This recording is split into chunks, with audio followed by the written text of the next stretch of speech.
So what is the basic universal need that all children have in terms of what you just witnessed? What? Shelter. What other need might you have guessed that all those children also need? Food. Food. Rest. Safety. Safety. Security. Yep. Sleep. Rest. Love. Self-expression. Self-expression. What other universal needs, besides the need for shelter and comfort and all of those things, what other universal needs might you think about? Something that you have that probably those kids have too. Books, education, a chance to grow and open your mind. Yeah. Family. So connection and care. Someone who really sees you. Play. Silence. Yes. Peace. To have a sense. Choices. Self-efficacy. Right. Friends. Friendship. Companionship. Sense of belonging. Yes. Belonging. Joy. Joy. Fun. Play. Beauty.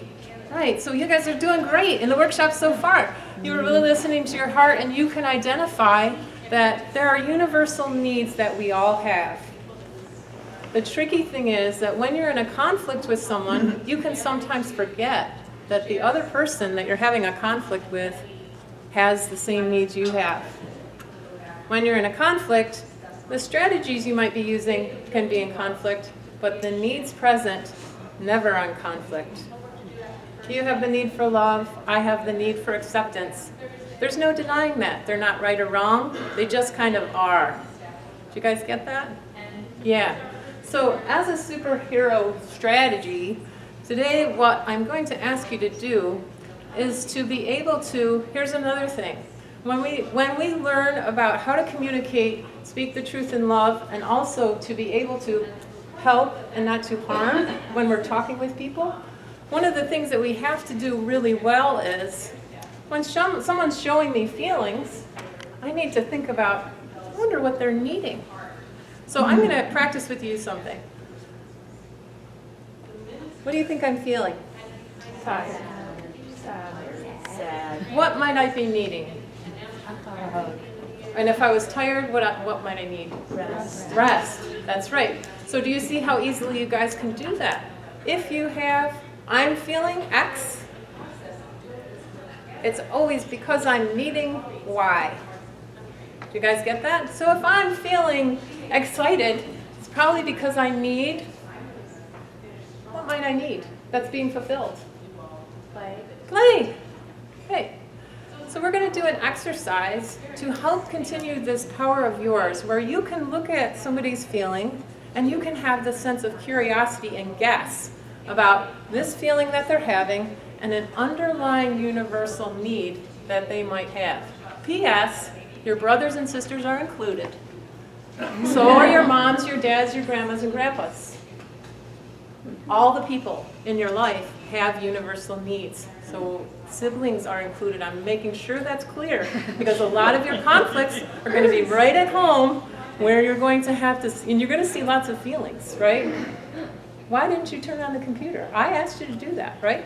You're going to get into these little ways, and you could react by saying something that might be hurtful, or you can consider these feelings are coming up for some reason, and I can actually see that they have a need under there.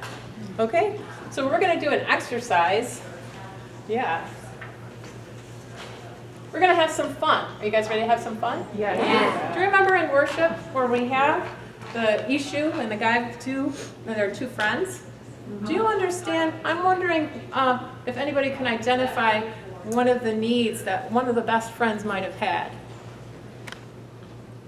The need to be right? The need to be right. Is that a universal need? Does everybody need to be right? Occasionally. So that's not always. Not everybody on the planet needs to be right. Just saying. What about the need to be believed? The need to be believed. Trust. Trust is a huge need for everyone. The need to be trusted. Let's hold that one. They both wanted to be trusted, yeah? Yeah. What other needs were present? Be understood. To be understood? Yeah? Be seen and heard. To be seen and heard. We're going to talk about this later in our parenting session, the need to be seen and heard. Very, very basic needs, and ones that we might consider as religious educators BS.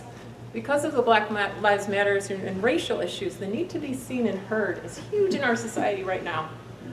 Very basic need. A lot of us may fall under the need to feel valued.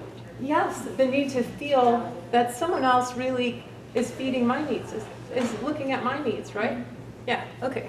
So I'm going to ask that we do a little investigation. In worship, you know what I talk about this thing called holy curiosity? It's really hard to have when you're in a fight. But as an expression of our faith, we use our curiosity to wonder what the other person is going through. Maybe what they think about, maybe what their needs are, right? It's really super important. It's a superpower to actually think about when you're in a fight or you're in a conflict, to have curiosity about the other person's experience. Would that have solved the issues problem if they actually had more curiosity towards each other? Yeah, okay. So I'm going to have you guys do a little practice. I'm going to ask this half of the room to express a feeling. I'm going to ask that half of the room to try to see what that feeling might be. When they guess it correctly, it's kind of like charades. When they guess it correctly, I'm going to ask this group, when in the last week, what need might have been present for you if you had that feeling? Is everybody on board? Okay. So I'm going to split the group right here. No cheating on this side. I'm going to show you guys the word for the feeling, okay? Don't see the look in the mirror.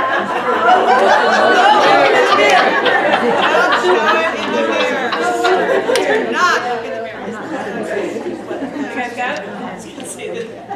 No looking in the mirror. Okay, you guys ready? We're going to show them the feeling. You're going to act it out. Did you see it?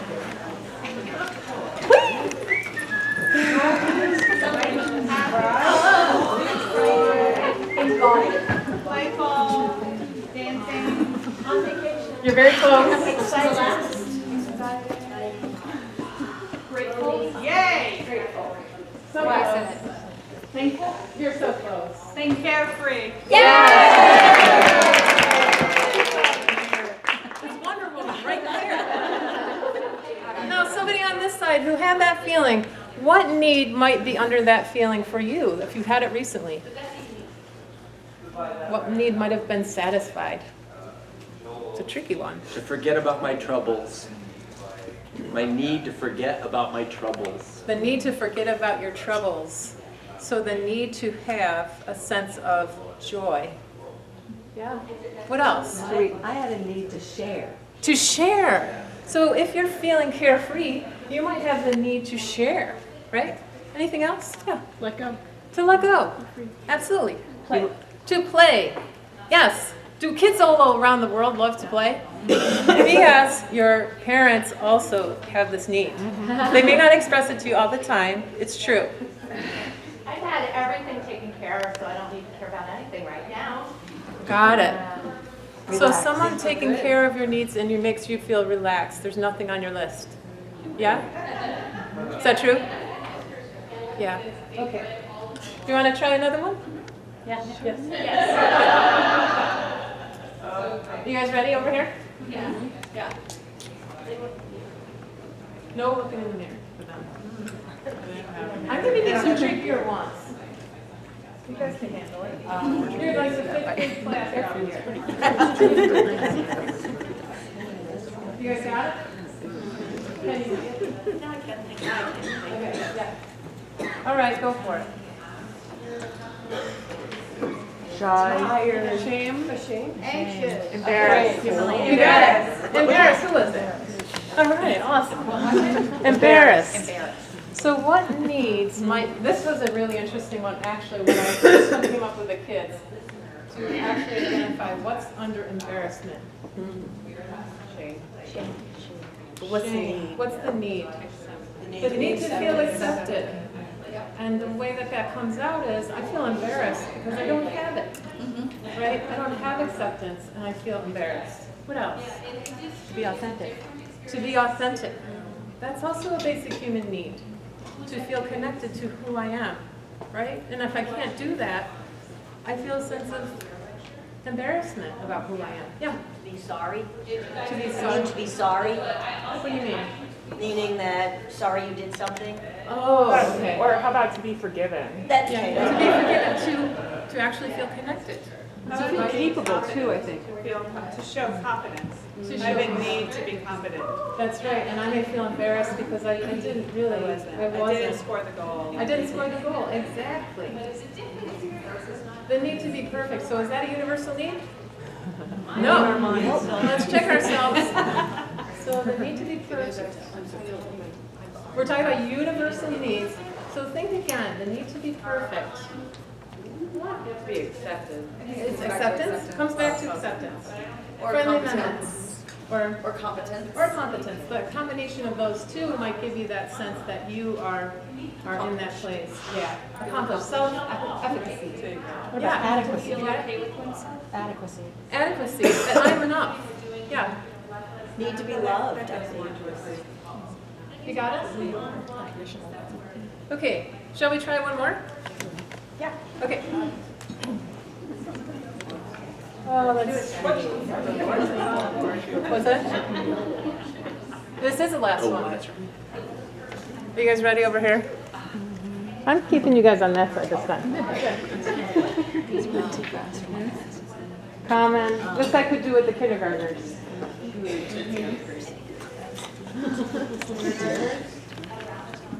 So I would adjust this in the workshop. I would give the kindergartners a little simpler ones, and my 4th and 5th graders a little harder ones. All right, you ready? Go ahead.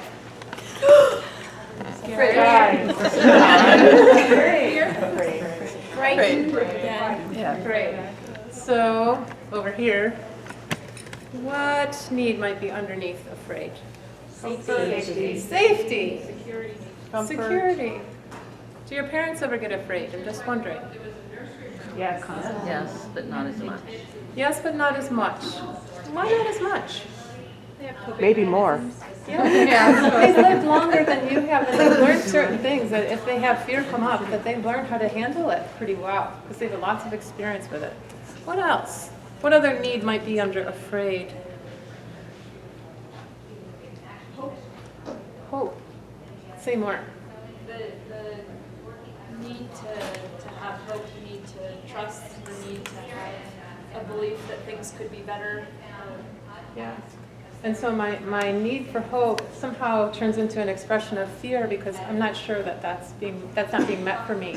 I want to have hope, but instead I'm feeling afraid of my future or what's happening in my family or what's happening in my group, right? Okay. Yeah. Yeah, we're ready. I'm done. So, in terms of this workshop, what's one thing you can do this week with your family in order to, as Unitarian Universalists, really be able to either speak your truth in love, or to really listen, or to really be able to value the people around you? What's something you could do this week? Be curious. What's that? Breathe before I yell at my brother. Breathe before I yell at my brother. Exactly, because what might be going on for him? Don't know. You assume a lot. Gotta listen. What else? Be curious. Be curious. That's right. Even of older people? You sure? Like even your teacher at school? Yeah? Do they have universal needs too, I wonder? Yeah. What else?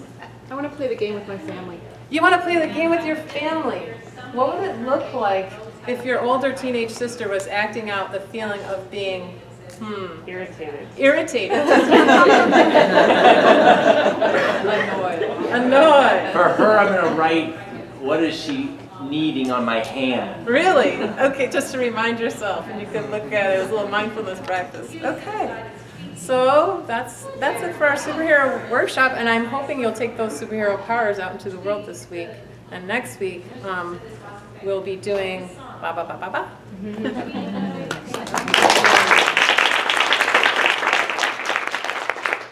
So as long as we have time and the middle people aren't coming back, this workshop workshop actually is in the Superhero City room. I have my workshop room set up to be one of the sources.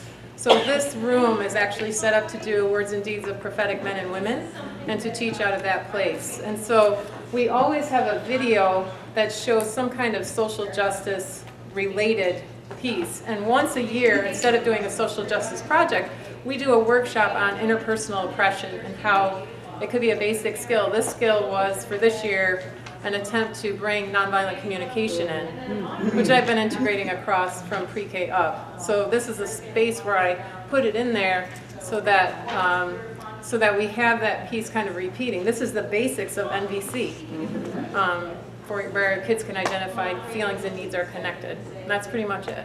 Sheila, you might want to tell folks that you're going to share how the sources line up with the different rooms. I can, And yeah.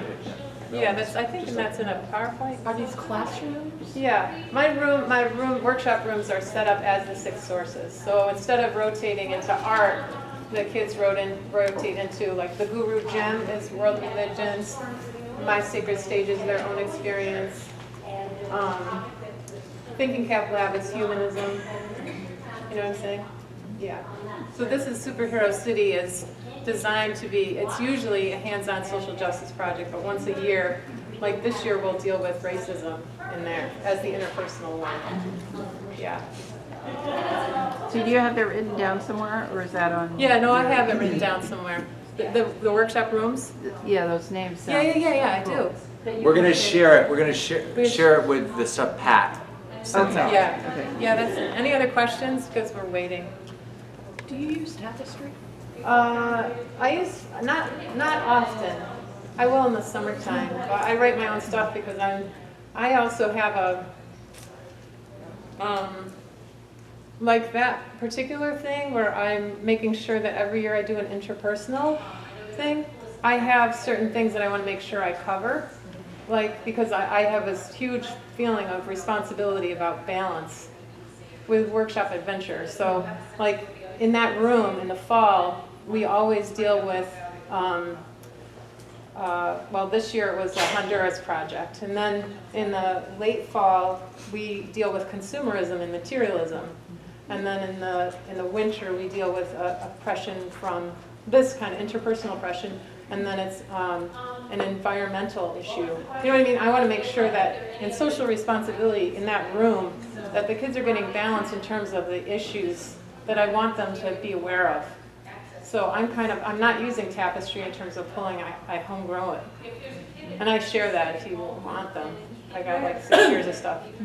Where do you share your? Oh, it's in the Soul Matters, but I'm happy to share it with anybody who wants to write to me. Yeah. Any other questions? I have a question.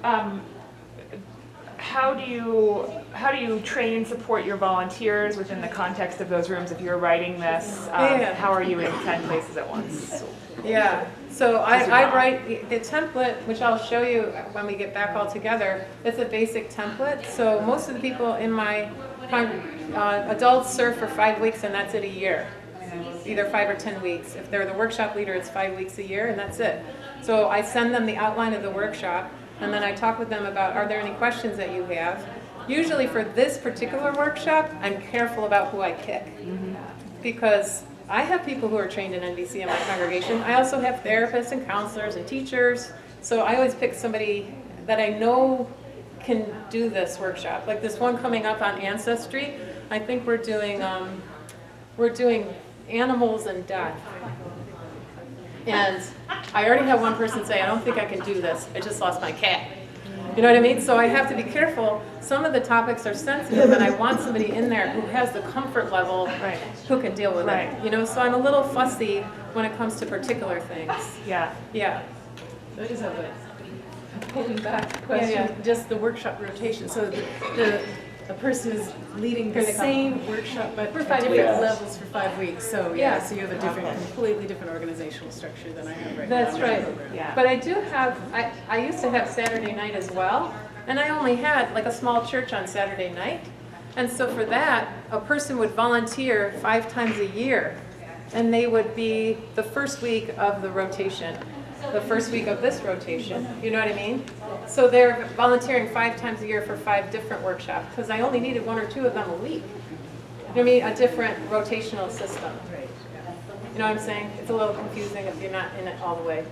But like, so you could have a volunteer on Saturday night that would do the Thinking Cap Lab workshop this rotation, and then the next rotation also. But they're only volunteering that one time. Do you have all the rotations multiple ages, or is a certain age in one class and a certain age or grade level in another? Oh, they all rotate they all rotate into all the rooms. In age groups. In age groups? I have or K through 5 in separate age groups now, and then at the 11, 15, they're combined ages. Because it depends on the numbers you have. Right. Yeah. Is that helpful?